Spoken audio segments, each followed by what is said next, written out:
Philip's redemption arc of sorts continues when the royal ship receives a distress signal from a shipwrecked mariner from a nearby island.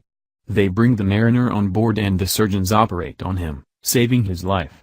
The flag officer simply wants to keep going on their way home, but Philip insists on taking the man back to his home because he understands how awful it is to be away from your family. At this point, Philip is starting to miss his. Eventually, Philip wins out and they return the man to an island near Tonga.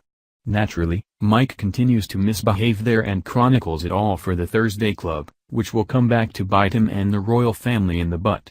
Thank God this isn't happening today, or else Mike would be blowing up the Thursday Club's group chat with constant updates.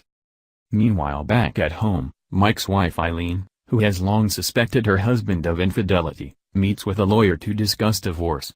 Unfortunately, she's told that she can't get one unless she has evidence he cheated on her.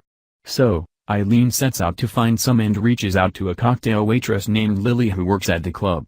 Lily confirms she spent time with Mike, and while she's not willing to take the stand in court and testify, she does steal one of Mike's letters for Eileen.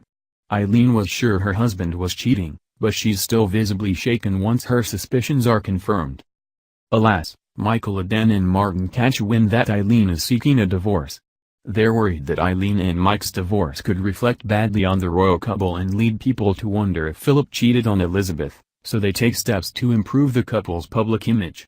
Every year Elizabeth gives a holiday speech on the radio, but this year Dan decides to have Philip give one, too, since he is so far from home. As usual, Philip is very frustrated about the task because he's been given strict instructions on what to talk about.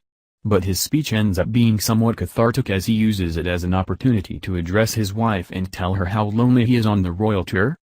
I was moved by the speech, and so was Elizabeth, who makes changes to her speech in order to let him know that his family is waiting for him at home. Finally, there's a connection, and it's fitting that a radio facilitates it. In Season 1, Philip insisted on the coronation being televised because he wanted the people of Britain to connect with the process, and now the royal couple is using another form technology to chat with each other.